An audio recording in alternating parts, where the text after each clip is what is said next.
Hip replacement surgery changed my life, but there were definitely a few things nobody told me about.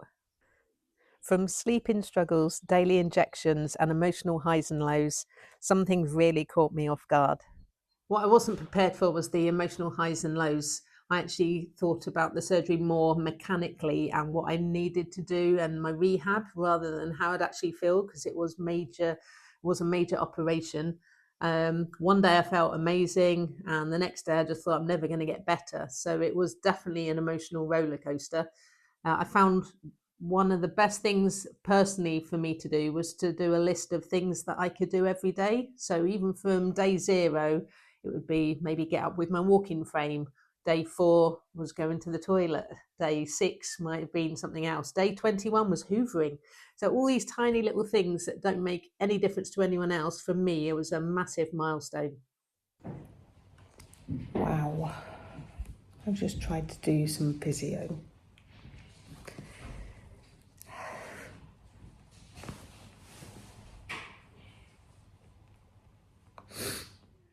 Daily injections were very unpleasant, but it was something I needed to do to stop any blood clots forming.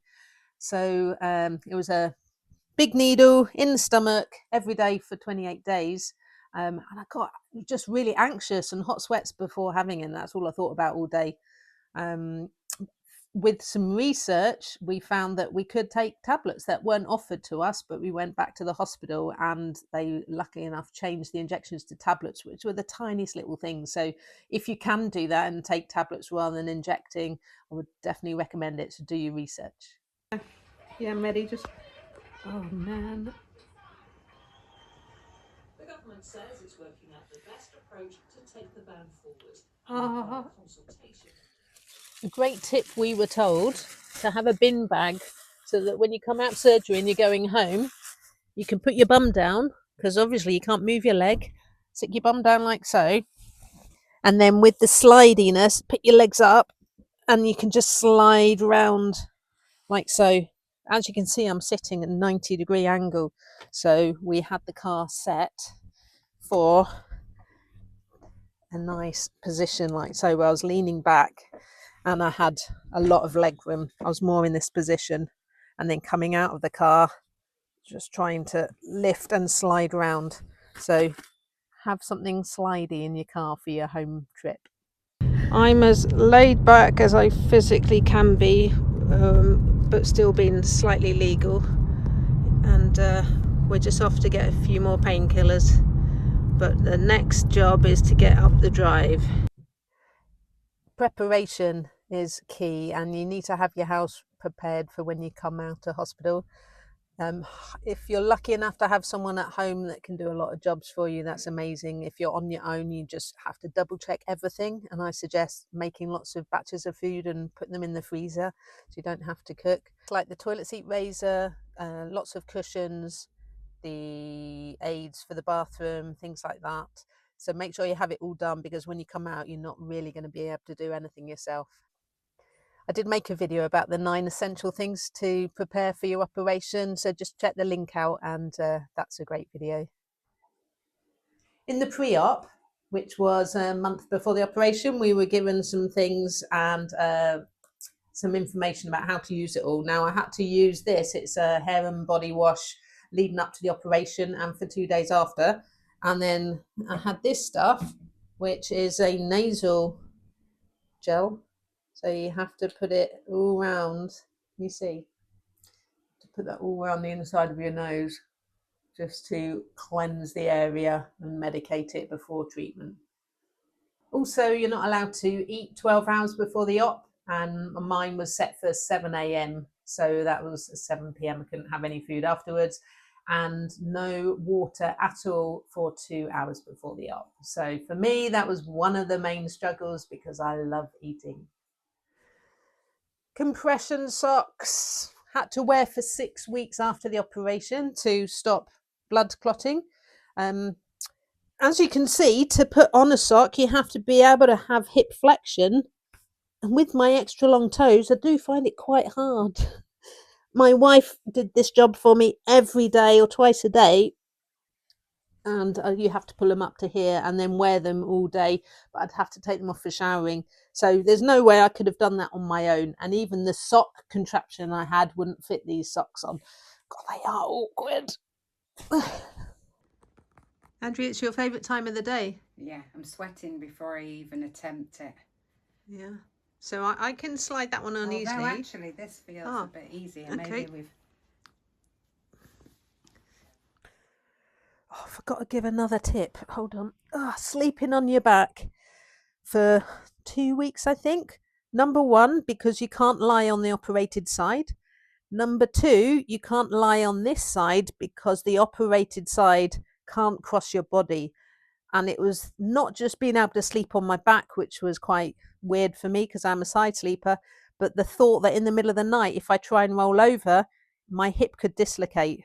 So it was a bit of a worry. I kind of got used to it, and I had the big pillow under my knee really to prevent me from rolling.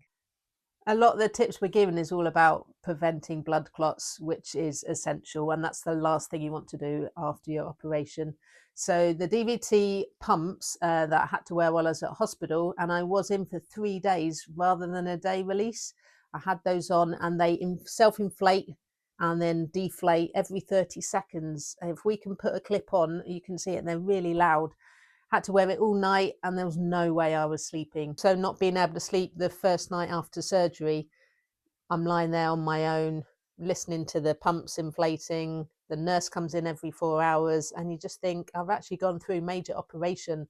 So I think it hit me that first night when my wife disappeared and went and had a good night's sleep at home, and I was there on my own. So it is major. It's not just replacing a joint. It's now 2:15 in the morning, and the noise, I can't sleep. My hip's pretty sore. I've had a couple of ice packs on it. So I thought I'll just watch my iPad. But it is a journey, and things get much easier, and it will get to a point, and for me it was around 4 months where I just thought it's the best choice I've made. Showering yourself after the operation, I was told no bath for 6 weeks because you can't submerge the scar. It has to be fully healed. As you can see, we've got a shower over a bath, so we can't just walk into a shower cubicle. So we bought a special chair that I could sit in and then try and swing my legs around. That was a lifesaver, and I was in the shower, I think, day 4 after the op. But we then also had to cling film around the wound because the wound couldn't get wet. Still standing for me on the bath, and I'm now 4.5 months post-op. I still prefer to have this, so there's no chance of slipping. So there's still changes I've made. I'm not ready to get rid of that yet. Right, another joy to this operation is trying to keep that dressing dry. So, and this allows me to have a shower. So we just wrap it up with cling film. Hello. Oh, I'm having the best seated bath shower. These chairs are a godsend. If you've got a bath, you probably can't hear me. If you've got a bath and not a walk-in shower, get one of these. It was £37 off Amazon. Definitely recommend it. I didn't have a full anaesthetic. I had a spinal block which went in at T8. So I'd lost all feeling from maybe bottom rib around here all the way down my legs, which meant I was awake, or shall I say slightly aware for the operation. And I just can't believe that I came out of the operation retelling the story to my wife about I heard a bit of hammering, and I was really excited about it. Looking back now, I've got no recollection of it whatsoever, which is quite good. But I had a lot of drugs in my body, so I was quite happy about things like that at the time. I was wheeled back into my hospital room, completely numb again from the waist down. And I was told the feeling would come back after around 2 hours. Well, then I set my stopwatch and we're thinking, oh, it's going to come back then. 2 hours, nothing. 2.5, 3 hours, nothing. And I was thinking I was going to be the 0.01% chance of people that never get their feeling back. So for me, it was a worry. I'd walked into hospital, I might be in a wheelchair for the rest of my life. They're the kind of things you think about, which are completely irrational. But at 3.5 hours, the feeling, little tingle came back. Oh, that was amazing. Then a little bit more, then into my operated side. So it does return. I think they need to tell you up to 6 hours just to get rid of that panic. Ripped off my disposable pants, opened up the back of this, and then had an oxygen mask, and then they put a big screen in front so that I couldn't see what was happening, and then got wheeled into the theatre. And then it's just all a bit surreal, really. I heard things, I heard some hammering, I felt a bit of movement, but that was about it. So after the op, they encourage you to drink lots of fluid because of the anaesthetic. So I was drinking quite a lot of water, and after the op, teas and coffees, which was nice. But I got this feeling of my bladder getting bigger and bigger, and I had no feeling from here down, but it just felt uncomfortable and tight. And because of the anaesthetic, I couldn't get up to go to the toilet. So then I had to have a catheter in. And we drained 1.6 litres of urine. I've got no idea where that came from, or bladders actually hold that amount. So that's just something to think about. You're drinking water and it's very difficult to go.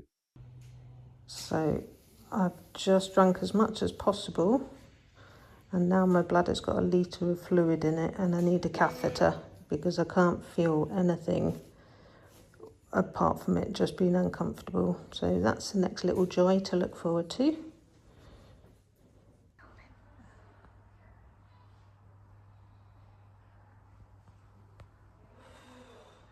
Medication. So I had the anaesthetic in my body, and then I was given a cup full of many different drugs from the nurses every 4 hours. Some were to try and take away the pain as the numbness was wearing off, and others were to counteract the effects of constipation, but I don't think they work very well. So every 4 hours, when I was in overnight, I was woken up if I was sleeping again to have that. But because I'm not used to taking any meds at all, it did really affect me. And my first standing up after the op, I just felt dizzy and sick, and my blood pressure really went low as well. So when I came out of hospital and went home, I decided not to take any medication at all, apart from 2 paracetamol every 4 hours. So that was my medication then. Another consequence of the medication was I couldn't go to the toilet for a number 2 for 4 days, but I did want to. So I was sat on the toilet, which was uncomfortable. Trying to squeeze, if this isn't too much information for you, was also uncomfortable because of the operation around the hip.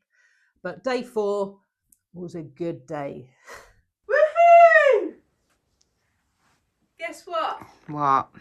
I've done a poo. Now you're just showing off, Oh. sweetie. It was amazing. Day 4.